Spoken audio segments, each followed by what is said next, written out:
ناظرین، ترکیہ کی سرزمین سے دفاعی میدان کی اس وقت کی سب سے بڑی اور ہلا دینے والی خبر سامنے آ چکی ہے۔ ایک ایسا خاموش دھماکہ ہوا ہے جس نے نئی دلی کے ایوانوں میں زلزلہ برپا کر دیا ہے اور بھارتی ماہرین کی چیخیں نکلوا دی ہیں۔ خبر یہ ہے کہ پاکستان ترکیہ سے ایک انتہائی خطرناک مہلک اسٹیلتھ AI فائٹر ڈرون لینے جا رہا ہے۔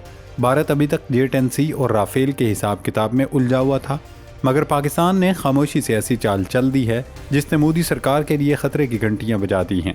جی ہاں، پاکستان ایئر فورس نے انڈیا کو ایسا ٹیکنیکل سرپرائز دیا ہے جس کا توڑ فی الحال مودی اینڈ کمپنی کے پاس موجود نہیں۔ ابھی تو انڈیا پچھلے سال پاکستان کے ہاتھوں ملنے والی ہزیمت، ذلت اور رسوائی کا مداوع تک نہیں کر سکا کہ پاکستان نے نئی چال ہی چل دی۔ پاکستان کے air chief marshal Zaheer Ahmed Babar Sidhu نے ترکیہ کی دھرتی پر قدم رکھ کر دنیا کو بتا دیا کہ پاکستان اب مستقبل کی AI فضائی جنگ کا بے تاج بادشاہ بننے جا رہا ہے۔ ترکیہ سے آنے والی تصاویر نے جہاں اسلام آباد اور انقرہ کی لازوال دوستی کی نئی تاریخ رقم کی، وہیں ان تصاویر میں نظر آنے والے ترکیہ کے سب سے خطرناک 5ویں نسل کے اسٹیلتھ AI فائٹر ڈرون قلزل علما نے بھارتی فضائیہ کی نیندیں اڑا کر رکھ دی ہیں۔ برادری اسلامی ملک ترکیہ اب صرف پاکستان کا دوست ہی نہیں، بلکہ وہ پاکستان کا مستقبل کی فضائی سپر پاور بننے کے لیے ہر ممکن مدد فراہم کر رہا ہے۔ یہ تصویریں صرف کوئی رسمی ملاقات نہیں تھی، بلکہ یہ بھارت کی سرحد پر ایک ایسے خودکار، ناقابل شکست اور ریڈار کی آنکھ سے اوجھل رہنے والے AI وارفیئر ایکو سسٹم کے آغاز کا اعلان ہے، جو پلک جھپکتے ہی دشمن کی فضائی حدود کو تباہ و برباد کرنے کی صلاحیت رکھتا ہے۔ بھارت اب تلملاہٹ میں آسٹریلیا اور بوئنگ کے دروازے کھٹکھٹا رہا ہے، لیکن ترکیہ اور چین کے مشترکہ ٹیکنالوجیکل بلاک کے سامنے اب بھارت کا بچنا ناممکن دکھائی دے رہا ہے۔ آخر ترکیہ سے پاکستان کو ملنے والا یہ موت کا فرشتہ یعنی قلزل علما ڈرون پاکستان کی فضائی طاقت کو کتنے 100 گنا بڑھانے جا رہا ہے؟ کیوں year chief marshal Zaheer Babar Sidhu کے دورے سے انڈین میڈیا میں صف ماتم بچھی ہوئی ہے؟ کس طرح پاکستان ترکیہ کے ساتھ مل کر جنوبی ایشیا کا پورا اسٹریٹجک توازن بدلنے جا رہا ہے؟ چونکا دینے والے حقائق جاننے کے لیے آپ کھوجی ٹی وی کے ساتھ جڑے رہیے۔ ناظرین، آج سے 20-25 سال پہلے تک کسی بھی ملک کی فضائی طاقت کا اندازہ صرف اس بات سے لگایا جاتا تھا کہ اس کے پاس کتنے فائٹر اسکواڈرن موجود ہیں، کتنے پائلٹس ہیں اور کتنے ایئر بیسز ہیں۔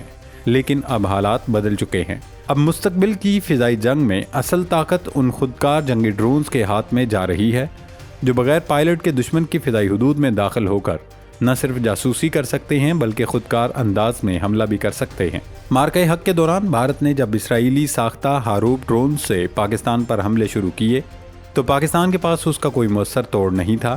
اسی وقت پاکستانی پالیسی سازوں کو اندازہ ہو گیا تھا، اور یہی وجہ ہے کہ جنگ میں کامیابی کے باوجود پاکستان نے اپنی کمزوریوں اور خامیوں پر قابو پانے کے لیے کام کیا۔ ایک طرف فیلڈ مارشل کی ہدایت پر chief of defence forces headquarters قائم کیا گیا، پاک فوج کی راکٹ فورس بنائی گئی اور ساتھ ہی ڈرون ٹیکنالوجی پر کام شروع کیا گیا۔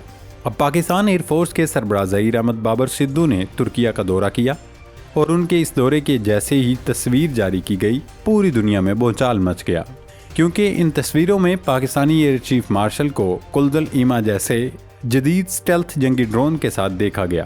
بظاہر یہ ایک رسمی دورہ تھا، لیکن دفاعی ماہرین جانتے ہیں کہ جدید دور میں فوجی سفارتکاری کی ہر تصویر اپنے اندر ایک خفیہ پیغام رکھتی ہے، خاص طور پر جب کسی ملک کا فضائی سربراہ دنیا کے سب سے جدید AI فائٹر ڈرون کے قریب کھڑا ہو تو اس کا مطلب صرف تصویر بنانا نہیں ہوتا، بلکہ یہ مستقبل کے ممکنہ دفاعی منصوبوں کا اشارہ سمجھا جاتا ہے۔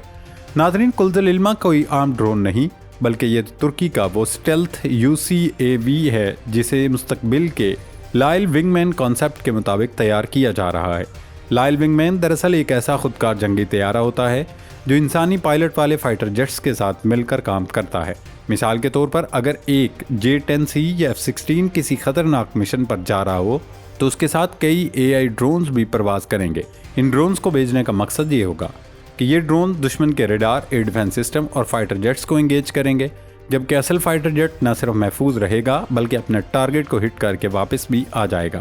اس طرح جنگی طاقت کئی گنا بڑھ جاتی ہے، جبکہ پائلٹس کی جان کا خطرہ بھی کم ہو جاتا ہے۔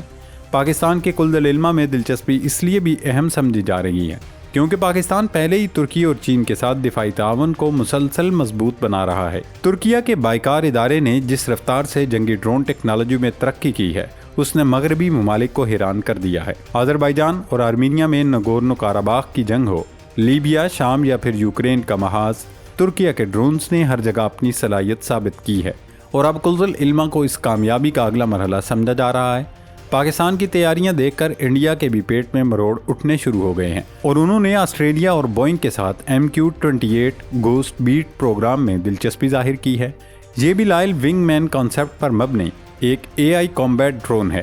اگر پاکستان ترکی کے کلز العلمہ ایکو سسٹم کا حصہ بنتا ہے اور بھارت MQ-28 کی طرف جاتا ہے تو جنوبی ایشیا میں پہلی بار AI فائٹر ڈرونز کی ایک نئی دوڑ شروع ہو سکتی ہے۔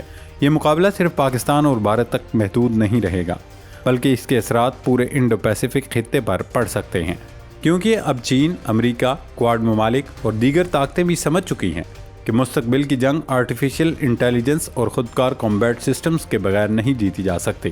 دفاعی تجزیہ کاروں اور ڈیفنس ویب سائٹس کا دعویٰ ہے کہ پاکستان صرف چند ڈرونز خریدنے میں دلچسپی نہیں رکھتا، بلکہ وہ AI وارفیئر ایکو سسٹم میں داخل ہونا چاہتا ہے۔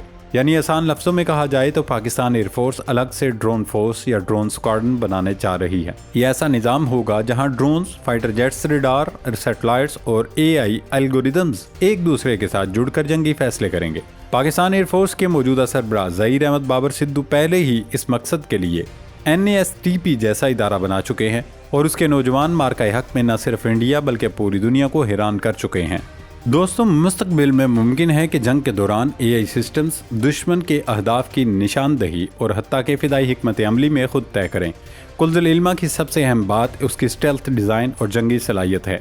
ماضی کے بیشتر ڈرون سرویلنس اور ریکی کے لیے بنائے جاتے تھے، لیکن کلز العلمہ کو خاص طور پر کانٹیسٹڈ ایئر اسپیس کے لیے تیار کیا گیا ہے، یعنی ایسی فضائی حدود جہاں دشمن کے جدید ریڈار، میزائل اور فائٹر جیٹس موجود ہوں۔ اس ڈرون کی رفتار تقریباً Mach 0.9 کے قریب بتائی جاتی ہے، جو اسے روایتی UAVs سے کہیں زیادہ خطرناک بتاتی ہے۔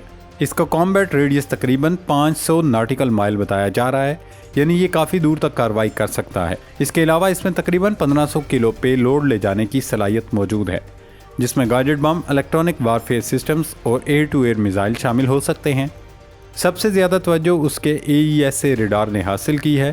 یہ ریڈار جدید فضائی جنگ میں انتہائی اہم سمجھا جاتا ہے، کیونکہ یہ ایک وقت میں کئی اہداف کو ٹریک کر سکتا ہے اور دشمن کی الیکٹرانک جیمنگ سے بھی کافی حد تک محفوظ رہتا ہے۔ دوستو، اگر AI ڈرون کے ساتھ ایسا ریڈار کمبائن ہو جائے تو وہ دشمن کے لیے انتہائی خطرناک ثابت ہو سکتا ہے۔ کلز العلمہ کا ایک اور اہم پہلو اس کا انٹرنل ویپن بے ہے۔ اس کا مطلب یہ ہے کہ اسلحہ جہاز کے اندر چھپایا جاتا ہے تاکہ ریڈار کراس سیکشن کم رہے اور دشمن کے ریڈار اسے آسانی سے ڈیٹیکٹ نہ کر سکیں۔ یہی کنسیپٹ امریکہ کے F-35 اور چین کے J-20 جیسے اسٹیلتھ فائٹرز میں بھی استعمال ہوتا ہے۔ دفاعی ماہرین کا ماننا ہے اگر پاکستان واقعی کلز العلمہ پروگرام میں شامل ہوتا ہے تو اس سے پاکستان کو صرف ایک نیا ڈرون نہیں ملے گا، بلکہ وہ ترکی اور چین کے AI ڈیفنس ایکو سسٹم کے مزید قریب آ جائے گا۔ ناظرین، اگر اس تمام صورتحال کا جائزہ لیا جائے تو ایک بات طے ہے کہ جنوبی ایشیا کی فضائی حدود میں اب روایتی طاقت کا توازن ہمیشہ کے لیے بدلنے جا رہا ہے۔ پاکستان اور ترکیہ کا یہ ابھرتا ہوا دفاعی تعاون محض چند ڈرونز کی خرید و فروخت کا سودا نہیں، بلکہ یہ شیئرڈ سیکیورٹی اور ٹیکنالوجیکل بلاک کا آغاز ہے جو مستقبل کی جنگوں کا رخ متعین کرے گا۔ اس وقت چین، پاکستان اور ترکیہ کا یہ ٹرائیکا خطے میں طاقت کا نیا مرکز بن چکا ہے۔ اب یہ دیکھنا انتہائی دلچسپ ہوگا کہ پاکستان کی اس خاموش اور مہلک چال کا مقابلہ کرنے کے لیے بھارتی سورما آسٹریلیا اور امریکہ کے بوئنگ پروگرام سے کیا خیرات سمیٹ پاتے ہیں۔ لیکن ایک بات طے ہے کہ پاکستان اب فضائی حدود کا ایسا ناقابل تسخیر کھلاڑی بن چکا ہے جسے چیلنج کرنا دشمن کے لیے اپنی تباہی کو دعوت دینے کے مترادف ہوگا۔ دوستو، آپ کے خیال میں کیا کلز العلمہ ڈرون پاک فضائیہ کو بھارت پر ہمیشہ کے لیے برتری دلا دے گا؟ کمنٹ سیکشن میں اپنی رائے کا اظہار ضرور کیجیے۔ اللہ رب العزت ہم سب کا حامی و ناصر ہو۔ پاکستان زندہ باد۔